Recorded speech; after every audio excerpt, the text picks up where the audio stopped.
All right, hey everybody, welcome back live at Drew's house, Joppa Afternoon Drive. Hope you're all doing well out there. Today we got ourselves another music show. You know how we like that. First time on the show for Fall Roots out of Salisbury.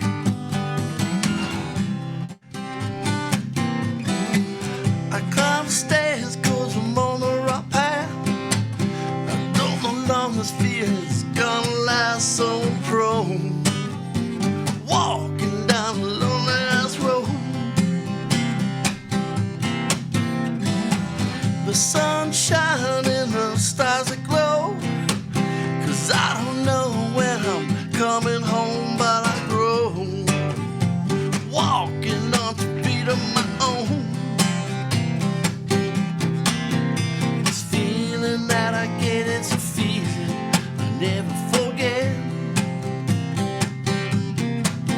Oh, this feeling that I get, it's a feeling I never regret. And this feeling that I get is a feeling I never forget. This feeling that I get is a feeling I never regret. The cars are rolling one by one today. The forecast calling for a touch of gray, and I know people come, people go. I'm on a plane, girl, I'm on my way. Supper now, it's the only way to the road. Running down the WJOP road. And this feeling that I get is a feeling I never forget. This feeling that I get is a feeling I never regret. I get this feeling, I say yeah. I get this feeling, I say yeah. I said, people kicking back on easy street, taking straps of new shoes on my feet, and I roll, searching for a newborn soul. I said, people kick it back on easy street, thick straps of new shoes on my feet, and I roll, searching for a newborn soul.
Roots out of Salisbury in the house. How are you, my friend? I'm good, brother. How are you? What's going on, man? First time for you.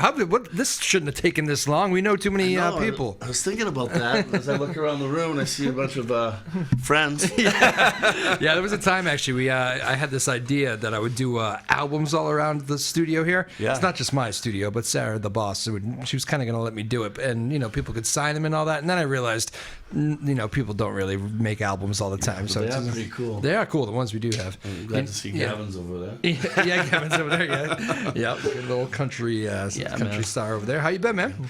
I'm good. Good. It's been rocking and rolling already. The spring and summer's been really busy. This is the time of year, right, where it really picks up. It gets really crazy. I happen to talk to you on a kind of like a rainy, raw day here, which is, for those of you listening on the roads, take it easy. You don't have a choice in some cases, as I know. I just drove around and traffic everywhere today, so I hope you're doing all right out there on the roads. But yeah, summertime and the weather gets warmer, that's kind of the playtime for musicians, right? Yeah, it's totally vibing. I mean, we just did 3 shows down at Hampton Beach, and 2 night shows and 1 matinee. I like playing the Sunday matinee. Never miss a Sunday show. Yes, that's right. And but it was packed. I mean, the people coming out. It's good when you see a lot of people at your shows. Yeah, you see, you get a good mix of familiar faces and just people trying to test the waters. New faces and old faces, and when we typically play 3 shows in a row at one place, we try not to do the same songs we did the night before, unless it's originals, Yeah. So I kind of picked that up along the way from some of these bands like the Grateful Dead and stuff. Yeah. You want to hang out for a week? All right. Guys, I got Dave Matthews shirt on. He kind of adopted that Dave, too. Yep, for sure. Same genre. Same Jamie. Yeah, little Jamie. We should say too, actually, a guy who I never knew, but I always liked, Bill Walton, a big Grateful Dead fan, passed away this year. Yeah, that's right. That's felt around because Bill Walton was a huge Dead fan and a big presence still, through all these years. In Boston too, man. I was just watching some videos earlier this morning about the last time Celts were in making a playoff run, he took the tee in. However tall Bill Walton, he's a very tall man. He just barely fits in a tee. He's noticeable for sure. People are looking at him like, what is this guy doing? I just saw a picture from Jay Blakesberg. He's kind of a old-time Dead photographer, and it was Bill Walton in the middle of the crowd. And he's just towering over everybody in a tie-dye. So Walton was he's a diehard music fan. He was a big Springsteen guy, and I am too. And the first ever show I went to at Bruce at the first Bruce at Fenway show I went to, my dad was all excited. I was like a high school kid. My dad knew I was excited. He got me these sweet seats, right on the floor. And I'm telling you, from here to the end of this wall, probably 10 yards away, the guy directly in front of me was Bill Walton. Wow. And he danced and swayed and sang all night. I thought it was awesome. That is great. Obstructed my view a little bit. Well, but Bill Walton, that's kind of okay. It's not like being in the old garden. Exactly. But no, it was my memory of, one of my memories of Bill Walton, but may he rest in peace and the family, all that stuff. So rest in peace, Bill. So you're getting ready to do you enjoy? Do you still get to write when you're playing out so much, or well, we've been working a lot. Johnny Dupes and I have been working a lot on some new originals, collaborating together. Nice. And so I'm always the guy that I'm writing stuff down constantly, preferably on bills on the back side of them. Of dollar bills? No, of your electric bill, your phone bill. Because I don't open them. Oh, gotcha. Okay. And I get the lyrics on them, so I never throw the bills away because they have so much. Yep. Lyrical content on it. It might be some little verse I just thought of, or I wake up in the morning, I'm with some weird dream or idea that I just had, so I write that down real quick. And I don't need to pay this. I'm just going to write a few lyrics, though. That'll make it. And then I got a book I write in a lot, too. Yeah. And stuff. I mean, we'll be driving down the road, and I'll say something creative, and we'll all start laughing and write it down, and try to hook it into a song. So. A lot of the younger guys are usually they really rely on the phone notes. You ever turn to that and speak into it? Yeah. I've been trying to learn how to do that. I grew up without the cell phone, but I'm trying to roll over into. I mean, I get an iPhone 15, but I think it does more than I know how to use out of it. No doubt, man. But it is really cool. Sometimes I'll lay that down, and I'll just something that I'm working on. I'll just keep repetitively doing it, throwing different lines into a song. Because it's always you get 3 or 4 really good verses, and you're like, man, I just want that one really cool closing one. Yeah. It happened to me not too long ago. I'm like, do you remember that verse? And he's like, oh, I thought that was the verse. I'm like, it is, but I can't remember what it is I said. Yeah. That was the finishing verse for it. So that's a new one that I really need this, I call it Hey Mama. and I just need that one last closing verse for it. And it's like, now that I knew, I sang that one night, because I sang it to friends before I bring it out there. And now I'm like, man, I had it. Yeah. I really had it. And now it's like, and it's gone forever. I don't know. We should have the notes on. Those things come back. They come back to you sometimes, don't they? Yeah, well, we could only hope. When you least expect it, probably. It's funny, there was this, I remember hearing a story, the guy that, he was like a composer, but he ended up doing that, I forget what they call it, but the NBA basketball theme, which was like again, I'm going to have a hard time remembering it because there's too much going on in the world right now. But it's like this epic NBA theme that they had for NBC for like 10 years. And the guy, they asked him to do it. Round Ball Rock is the name of it. And if you ever go back and listen to Round Ball Rock, it's this like epic thing that they had for this whole run when the NBA was on NBC. And the guy said he thought in his head, he just started playing this theme, and he was like, I want it. And he didn't have cell phones either. So he called himself and from whatever phone he was near, and left a message, and he goes, it sounds like this. and that's how... And lays it on his old school voice machine. The house phone probably, right? What do we right? call those things? Oh, answering machine. Answering machine, yeah. It wasn't really voicemail. It was more leave it on the answering machine, right? I'm never good with voicemail interviews. Everybody's like, man, your voicemail is like so full. And I think I got like 70 on there now, and I try to erase them all, but I like the text messages come a long way. Yes, I say the same thing. Like if I have 100 voicemails on there right now, I think 98 are from my dad, and who I continuously tell don't leave me a voicemail because I'm not listening to them, and the other 2 are like scammers. So that's where I'm at on the voicemail. We can help you with your taxes. Send us this, and this. Exactly. Okay, dude. This is John in Wyoming. I don't know any Johns from Wyoming. Yeah, right. Yeah, but no, man, that's funny. Again, Fall Roots in the house out of Salisbury. You originally many years in Salisbury? Or? I'm born and raised in Salisbury. Born and raised. Nice. Nice. I've been on the road. Lived in Utah for a while, and I quit playing college hockey and became a ski bum. Wow. My mom's still stoked on that, but there you go. I had always skied, but it snowed 650 inches that year. It was like 97 and 98, and I was like, man, this is because it's the greatest snow on earth. Yeah. There, and then following that, I spent some years in the Dominican.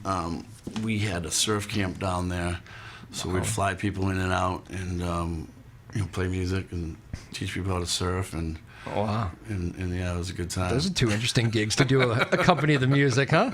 Yeah, it was hand in hand, and then we had this like Norwegian college. It was they studied abroad where they were learning Spanish, and I think one of their courses was beach volleyball and then surfing. So that's where we came. That's outstanding. Yeah. What about the college hockey? I did say. I played locally here. I played for Triton. I went to one prep school during that thing, and I came. Are you comfortable in the Newburyport studio here? That's a big Clippers. Rivalry. It's funny. The older we get, the funny the rivalry goes away, and we laugh at each other now. But it was a big rivalry being a Viking and a Clipper. Yeah. I mean, we'd play at the rink down the street, and it was sold out. There'd be a line. The Graph, right? It was always the Graph rink. Yeah. And we shared that rink with Newburyport at the time, and there was a lot of great players there that I grew up with, and like Mike, particularly Mike Nyenhall. We're not related, but he was a Newburyport legend, and him and I would always play together in the off season, so we had that mutual hockey respect. And any other top guns that from either Triton Amesbury or where they're from, Andover. You usually had a mutual respect for each other because you knew who the guy was. You know what I mean? Like, that's the guy. Yeah, no doubt. Did you ever play against Beauplant? Jed, I played against Jed. Yeah. And I know he had some older brothers. Jed was like 2 or 3 years, maybe 2 years younger than me. Yeah. So I might have played against him for 2 years. And then it was great because we used to play on a men's league afterwards together, and he was on my team. So I always loved playing with him on the line. Yeah.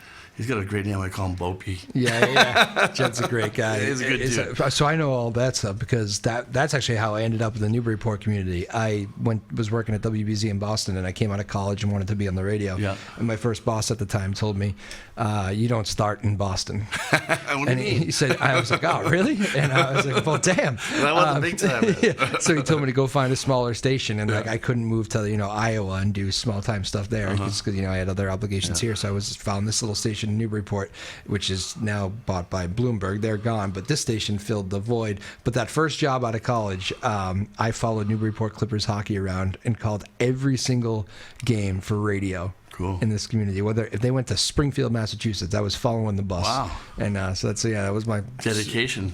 So you like hockey too, right? I do. Yeah. I'm a sportsman. I like them all. But yeah, that was my gig. That I don't know. I remember it just being fun. You know?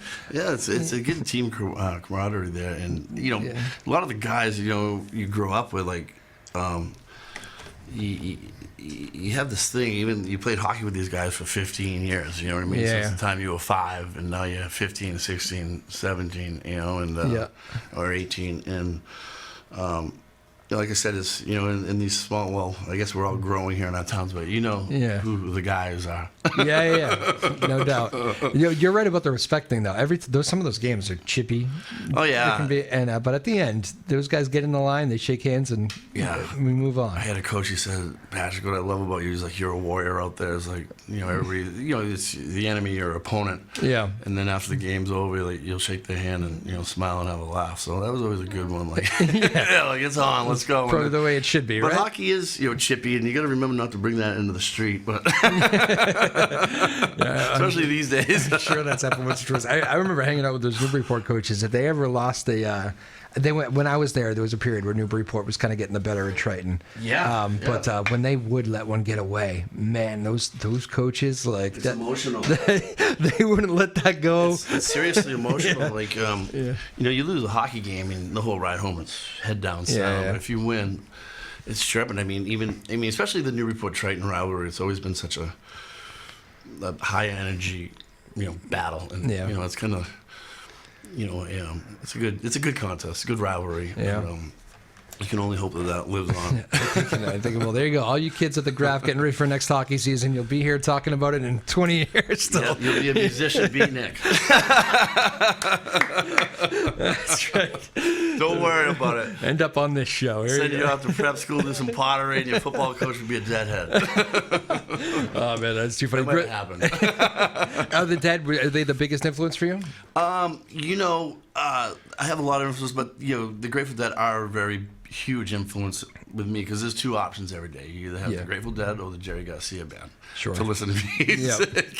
And that's a good one. If I was stuck on an island, those would be my two because it's such a diverse from Garcia Band to the Dead. And what I think the Grateful Dead did for mainstream music is heroic. The way they did their shows, they said, hey, here's our shows, take them and do what you want with them. And everybody thought they were crazy at the time, but now they have so many shows archived, and now they can remaster them and do it that way. And I think what they master the best is they're like, we're going to do it on the road. We're going on the road, and we're going to pound the pavement. Yeah. We're not going to sit in the studio and owe you guys millions of dollars and have big hair bands, stuff like that. We're going to go out there and we're going to play shows, and we're going to gross the money that way. And I know some of my friends now, they do the same thing. They just go pound the pavement. Like a good friend of mine, G Love, he's just like out there working hard, and his run's got to be like 30, 38 long, and then he's filling in throughout the year, and a lot of openers for a lot of big acts too. He's been doing some Jack Johnson for one, I know.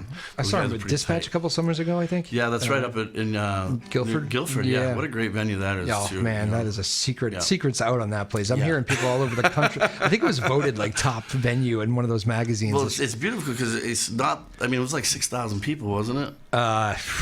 How many people are there? It's not this big, huge mecca, but I wanted to say 9 maybe, but you could be right. I'm not sure. I don't even know. The vibe is great. Going through the whites, and, just that part of New Hampshire is awesome. Anyways, you got the lakes, and that is a great venue. One great show I saw there was Widespread Panic. They're another big influence on me. Is Widespread, and when Widespread comes up here, it's like you'll be at Phillips Arena, 30,000 on New Year's Eve, and you're getting like maybe.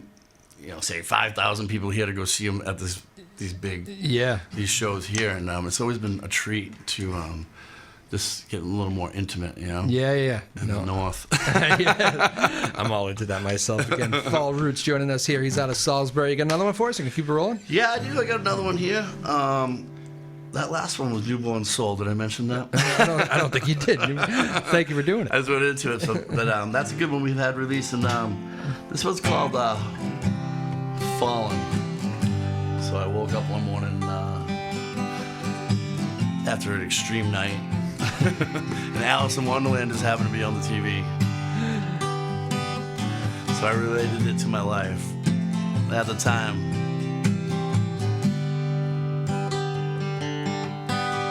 Seen my life fall for the last time. I've seen my soul shine in a past life. To give it all up just to give it all back for them. 'Cause the sun went down and the moon came up again. And it's shining on back like the Cheshire Cat full of sin. And you don't look back, you let it blow away with the wind.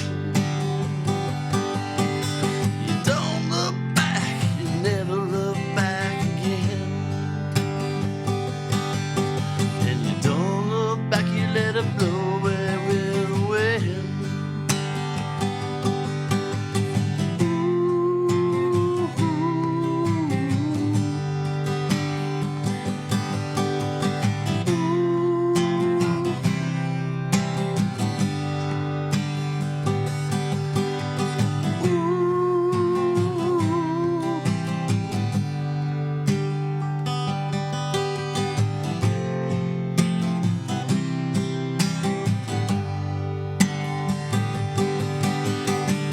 Now we see the world from the outside.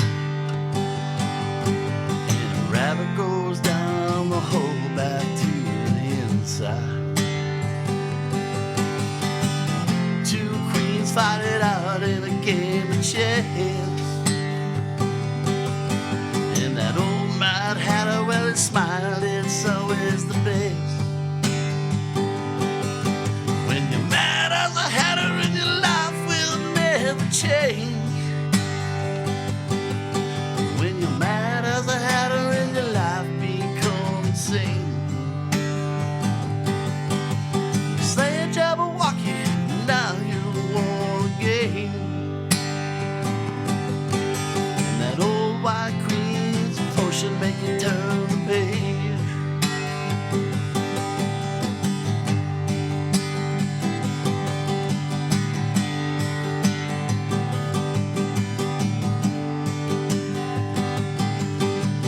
Dear Mr. Fancy, play us a tune, something make us all happy. Do anything, take us out of this groove. Sing a song, play guitar, make it snappy. You are the one who make us all glad. Doing that, you break down in tears. So please don't be sad. What a straight life you had. We wouldn't have known you all these years. Oh, na na na na na na. Oh, na na na. Hey, hey, choo choo choo choo choo. Na na na na na na. Oh, na na na.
Nicely done. Fall Roots out of All right. Salisbury, Massachusetts, playing some songs for us here on a rainy Thursday. Is it still rainy out there? I think it is. It's been a Yeah, I rainy. think so. It's been raining all morning, I've been right? waiting for the clear up. I know a lot of people are going to see the Rolling Stones at Gillette tonight. Oh, the Rolling Stones at Gillette. Yeah. I got a good Rolling Stones story for Oh, you. what do you got?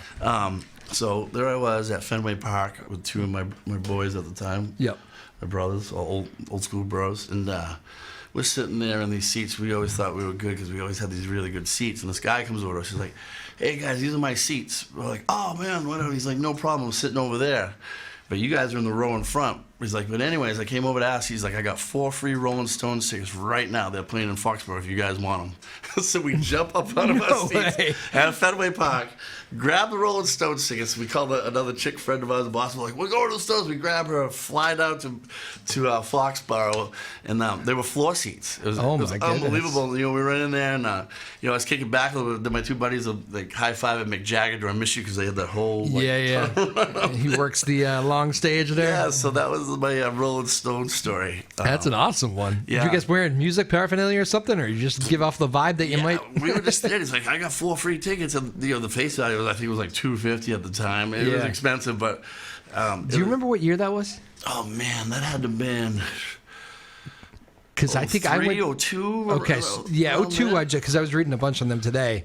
I guess 02 they were the first. Is that right? Yeah, 02 they new were the Gillette? first, and the new Gillette. That could have been- And tonight it's the 100th show.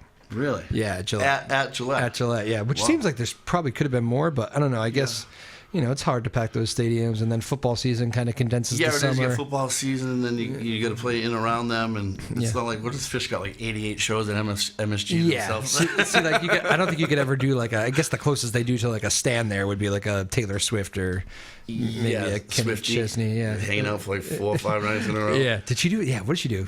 Did she do 4? I'm not sure if it was 4, but getting back to the Dead. Yeah. They'd come to Boston for 7 nights. True. 3 on, 1 off, Yeah, and yeah. 3 more. But then go to MSG, do the same thing. Yeah. Down to Philly. A lot of those people would just follow him. Yeah, that was what's cool about that whole I don't know if you call it counterculture, but it's just that world they created. Yeah. You know what I mean? No doubt. But we're on tour.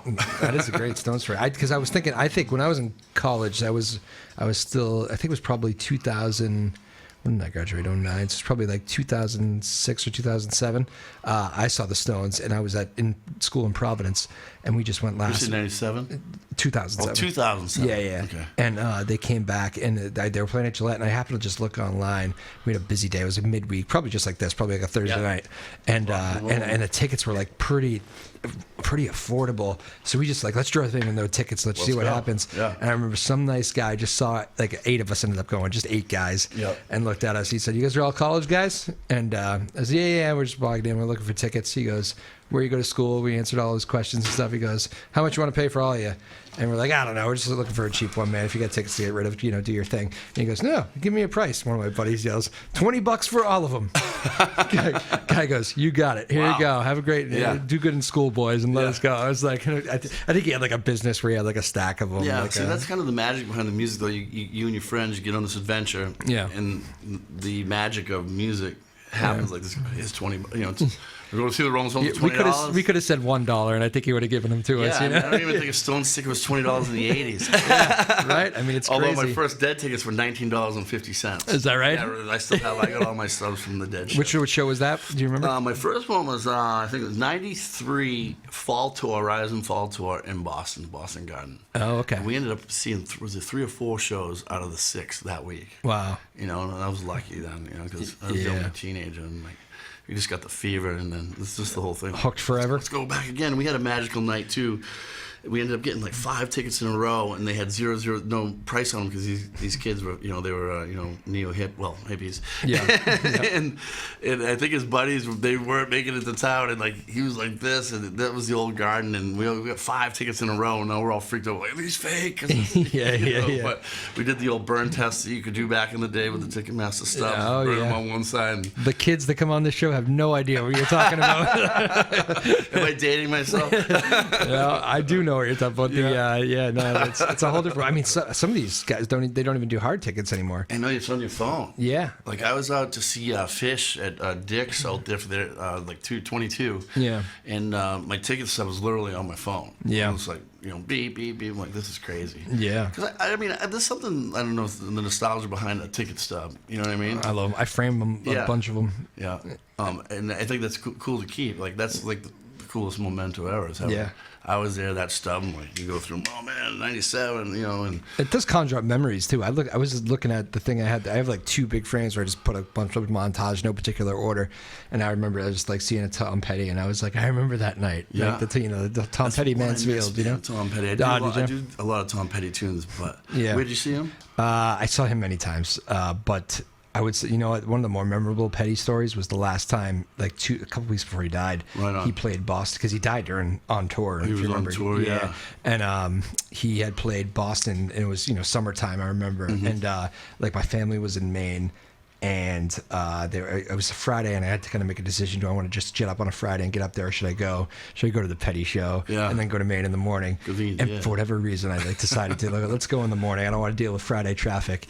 And my cousin and my cousin Barrett and I went into the show.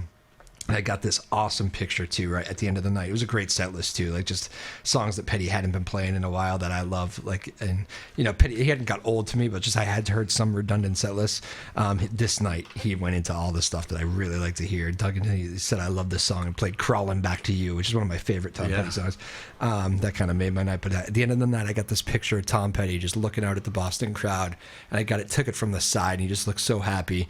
And like I reposted it on social media and everything, and it just it kind of went viral. Like it was just such a cool picture. Final shot in Boston, final moments, Tom Petty, man. And it sucked that he passed away. It was horrible news, but it was like that shot. I was like, that was a great shot to take, that's my Tom Petty story. But that's a good one too. Yeah, so a lot of times. I tried to sneak in once when I was in high school in Mansfield, and we got like 8 of us over the fence, but I was one of the guys hoisting, and then the cops saw me and my buddy, and a bunch of everybody else, like, come on, climb. And the guy's going, don't do it. We started doing it. He came down and threw me off the fence with such satisfaction that he stood over me like he was Muhammad Ali and goes, "I said don't do it." Back has never been the same, I don't think. Oh man, chiropractor for things. That's not true. Years. I was fine, but yeah, no, that was an interesting night Things too. we do for rock and roll. Right? Well, I think it was, if I remember correctly, he had said it was going to be his last. He phrased it like it's going to be his last summer tour, but what he meant by that apparently was his last regular summer tour. He was still going to come back whenever he wanted. It just wasn't going to be every summer. It seems like these older guys do more residencies in places, which is kind of cool too. Yeah, like all the stuff going on at the Spear, because the Den Company, they were done. And, Do you like them, by the way? You like the John Mayer version of that? I think it takes a lot to. I do like it. I think John Mayer does a great job, but you got to remember that it's different. Don't go there expecting Jerry Garcia. Sure. Because you're going to be let down, and you're going to be a critic. Like, and it's just different, right? Yeah, it's different. And you know what the guys have said over the years, like Jerry and Bobby, like, hey, look, once I'm gone, let the songs have their own. And I think that's what the best thing is that this whole those songs still have legs of their own. Doesn't matter if it's Bob Ware, Mickey, Billy, and Phil, or, I mean, I love Oteil. Oteil's like one of my favorite bass players of all time, and I just think he's a genuine good person. So I dig it for that, because the spirit is still alive of the Grateful Dead and what they started. So I think it deserves legs of its own. There you go. Yeah, I went to the Fenway one. I was kind of asking around, because I remember when John Mayer first got brought on. Yeah. And there was a lot of like, oh come on, we're gonna do a pop star. Like, and then did he have that Yankee suit on that first night too? It was like I white think so. blue Yeah. Oh, I forgot about that. Yeah. People are like, I was riding the rail that night. That's why. But I mean, I think over time though, the Dead people are, oh, this dude is talented, and I think they got used to it, because I'll tell you, like, I was on, I listen to XM radio a lot, and it's either between the Dead channel or the Fish channel, you know, and so you hear a tune with Jerry, and I had this conversation with a buddy of mine, and he's a music lover, follower, and I said, dude, I can't listen to Jerry play once and then the Dead Company, because you can tell the dynamics of the song, and then we talked about it, and he's like, man, you gotta love it for what it is. Yes. And that's where I come from, loving it. Yeah. Through the spirit, It completely makes sense. But in the Sphere, though, how did they make that work? Because I think, aren't those shows very, like, orchestrated with the video? Like, Yeah. is that changing the whole like? Well, I'm sure with technology that they got the huge song catalog and they do it because Fish just did the same thing there, and I guess Yeah. it was pretty amazing. Was it structured set list though? It might have been because I know Yeah. Trey was working pretty hard Yeah. with them, and he's always goofing out into that stuff. He's like they just did the whole Gamehenge in Madison Square Garden. Yeah. All orchestrated and puppets flying around. Yeah. All that great stuff.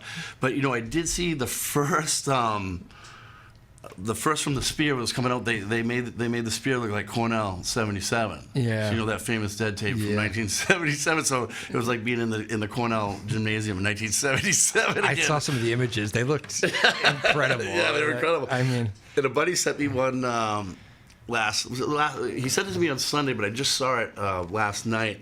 And it was the screen, and he put on, "At least I'm enjoying the ride." And I laughed. that is awesome. And I responded back, "This might be your kind of zoo." Well, I remember reading about you too, and like Bono was talking about how much work they came in to get every pivot right with the video, and so not it's not necessarily counted out to the band saying let's do this. Yeah. It's a little bit less on the fly, which I was thinking for any version of the Dead would be a hard thing to do, but obviously they nailed it because they're great. Fall Roots in the house here. He's out of Salisbury. Where do people find you, my man? You good with the socials out there? Yeah, we have a website it's called fallroots.com, and you could find my surfing, and I do some workwear modeling stuff there, and music under that whole thing. It's all under the one thing, huh? It's all on the Fall Roots. Cool. Instagram and .com. And Instagram is Fall Roots. You can find me there. Spell it too for people. It's unique. So it's Fall with a PHALLROOTS. So we kind of spoof with the. Yep. Not to say, you know what I mean. What I'm talking about. Yeah. The guys that swim under the water there. But so Fall, those are my initials, P Hall. So Fall Roots, PHALLROOTS.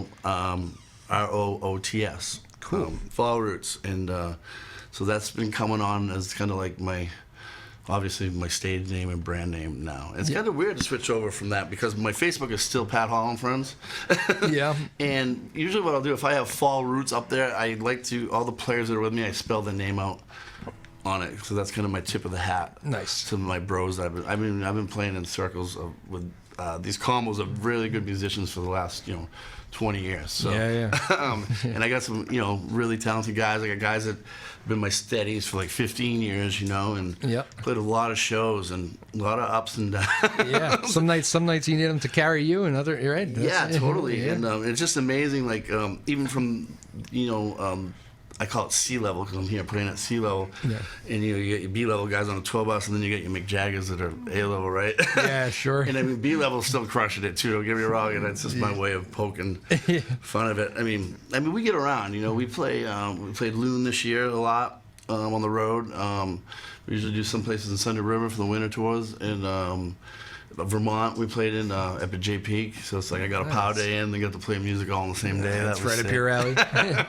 Are you playing tonight too, right? Playing tonight. We're playing at spot 20. Is it 28? Spot 28. in Andover, Mass. Andover, okay. Yep. And then tomorrow we'll be down at the Carousel at Salisbury Beach, kind of my home away from. Well, those are always like a hometown show for me because I grew up on the beach, right. So, and running around that place when I was a little kid. And then Saturday we're going to be at the Sawmill Brewing Company in Exeter. All right. Yeah. Cool. So if you're on the road right now, looking to make some weekend plans, and if you don't have Stones tickets tonight, you can go see these guys in Andover. You can come see me tonight in Andover. I'll play a bunch of Rolling Stones. I'll do my best Mick Jagger impression. Oh man. You mentioned the A, B, C level thing too. Yeah, Mick would be an A, but listen, I would say there's a lot of C level guys around that come in this studio that I would love to see over some A level guys. You had Will Daly come through, right? I love Will Daly. He's a good brother, a good friend of mine too. Through the years, I've gotten lucky enough to play with him, and yeah, I love playing with Will. Another, I should give a shout out to another friend of the show, Ryan Montplou. Ryan Montplou. He just lost his dad yesterday. Oh man, sorry. And I know he had some shows up at the Word Barn. Those guys are friends of the shows too. They had shows tonight and tomorrow there. I know they've been rescheduled for obvious reasons, and our hearts go out to Ryan Montplou and the Montplou family. Hope you're doing all right, bud. And I know that was a little bit of a tough few months with Dad there, but we're thinking of you here. Fall Roots out of Salisbury here. First time on the show. Sometimes I still can't really believe that because, Johnny Dupes, your collaborating partner, has told me about you for so long, and we probably should have had you in sooner. Sorry about that. I don't know if that's your fault or mine, but it's... It's like, oh, you got to go with Drew. I'm like, Drew, come on, man. We reach it out. But I think the way we connected is perfect. You know what I mean? Yeah. We did the show last night. And we did Michael Bernier's Offering Something podcast there, which you're a big part of. Yeah, we co-host with Dupes and Berger, and that's been fun, doing that. You guys are a riot over there. we started having a good time over there, and I think that's what it's about. The people coming through like yourself, and everybody's like, well, what's it about? I'm like, it's offering something. Whoever's offering what they're offering in life, Yeah. And we've had some good guys in there, Polly Wilson-Croft from Slightly Stupid, and man, we've had some pros. Sam Horn was on the show from the Red Sox. Oh, yeah. And I had some baseballs from that era, and he signed my baseballs. Is he still doing that website, like the Sam Horn? Didn't he have a whole thing with a fan? He was a very popular player. Yeah. And he had a fan club, and I swear he had a Sam Horn. I don't know. Some shows go down. He does have something going, but what I didn't realize is he was one of the first players drafted right out of high school. Oh, really? At 18, and he might have even been 17 into the Red Sox organization. Oh, no kidding. Which I didn't know that until we did the show, which was kind of cool. But that's cool. Was he local? He was a California guy. Oh. So next thing you know, you take a California guy and throw him in Boston in the 80s. That is funny. Oh, man. Sam Horn. I didn't think his name was coming up today, but that's fantastic. We had fun. You never know where we're going to go down the... Yeah, you guys had some great musicians in there, too. Treehouse. Treehouse was in with us. Yeah, that was great. I was in last night. And how cool is that? They're literally hitting... They're like, we're going to Long Island as soon as we leave here. Yeah, well, they had stayed at my house the night before. So did they? They come rolling in. And I didn't get to mention that on the show, but they come rolling in with their RV and their trailer. I met them. Mikey's like, hey, we're gonna put the. I'm like, all right, because I'll do that with Mike. Some musicians will come through, and next thing you know, I end up playing 3 or 4 days with them. Yeah, no, and then let them stay at the house, and then you got to take care of people on the road. And I've always had that kind of. I don't know if you would call it transient, but bohemian lifestyle. Yes. These guys are coming up, take care of them. Those grinding, C-B-list musicians that you were talking about, they do rely on that, though, right? If they want to put together a tour, hotels are expensive. Hotels are expensive. You can get fans that are hooking you up and making you dinner for a night. That goes such a long way, right? Yeah, guys, just helping out. And I was thinking, I'm like, man, maybe I can make kind of a resort for musicians coming through, consistently, weekly. These are the guys to hang out with. There you go. Why don't we hang out with the locals when we're in town and help it all out? You heard it there, music world. There'll be a resort for you in Salisbury in no time. Well, during COVID, we had, G came out and played my yard twice. G loved it? Yeah, I was kidding. I just recently moved back from Kensington, but G came out. Will Daly played. Cold Engines played. The guys from Cold nice. Engines. Yeah. We were we were doing pretty cool with it because we bring in the outhouse and stuff like that, and everybody's outside. So we were doing 100 people. First one was 50 because of the COVID rules. So we brought G there. We opened up and played. Then we got on, and G did his set, and then we played with him afterwards. And sweet. It was pretty cool. You know him forever? I've known G since I think it's probably the 08, 09 era. Okay. And that first song that I had wrote was Newborn Soul. But I was traveling down to Jacksonville, and I was big when I had my surf shop and in the surf industry, so I'd do the Surf Expo, and I'd stay with my buddy Jay Alders. He's a very known artist. I don't want to label him as a surf artist, but he's got a lot of great surf art. Yeah. And he had been on tour with all these guys like Frankenreiter, G, ALO, Michael Fronte, and all these guys. So when we became really good friends, I'd come down, and he'd be like, and I'd have an open one-way ticket. Oh, when you leaving? I don't know. And they didn't care because they got up in the morning, the dishes were done. I'd be out surfing anyways, we never see you. That's what a good house gets. Out of sight, out of mind. Yeah. And then we really got to know G. Was down there in Atlantic Beach. He was playing at Jack's. Was it Jackrabbits? I think was the name of the venue down there in Jacksonville. And then we had talked about doing a show, and he really helped me to get into the promoting and booking. And then I ended up doing some shows with him at Wally's and Bernie. So we did the first kind of national touring acts. He was doing the solo at Wally's, and we crushed it. We like sold it all out. And then at the time, I had Northeast Board Culture going, so it was about surf art and music all together. Then we ended up doing the first Bernie show ever was with G, and the stage was just barely built. Really? Wow. I'm like, well, I'm hoping the stage is. He's like, what do you mean the stage? I'm like, don't worry, it's gonna be all right. So it's kind of under the gun. But he really, when we first met, then we were surfing up at Rye Rocks, this place up in, I won't name it because it's like I'm not supposed to, I guess, but I just said whatever. So he's like, "This is your hood." He's like, "I thought you were from Australia." Like, that is funny. I just got that North Shore accent, you know what I mean, which is a little different. But I think Bernie's has clocked in more than 100 shows compared to Gillette, huh? Yeah, I mean they got something like 100 a summer. Yeah, and Treehouse is going to be there Sunday, so. Oh, are they coming back? I didn't really. Yeah, they're coming back to play that. So if you got. If you're free, we should go. I'll go hang. Yeah, that might be fun. That might be very cool. I think they got to be done by 9, so we won't be too late. I like that. You know my hours. Good for you. That band Ripe, who my girlfriend really likes. Yeah, just like 3 nights there. Yeah. So they did the 3 nights there, and we were just down the street from them. So the line was out the door to where we were playing L Street. Yeah. And the line to get into the place was starting at L Street to get in. Oh my God, really? All the way around the corner. They've hit it pretty big. They're popular. They have, and I remember when they first started opening up for G at the Paradise, and I had met those guys then, and then they played like a House of Blues, and I met them again. I played one of those kids had a Languedoc at the time, so I got a great picture of me playing his Languedoc. Oh, nice. And, then they did the Levitate, and they exploded. So. Good for those guys. Yeah, they seem like pretty good guys from the little I know of them. But very cool. All right, so we're up for a big summer there at Hampton Beach and all around. Beach. Go check out his schedule. You're pretty good about posting it on the social media and all that stuff. And I'm really gonna do a lot of stories.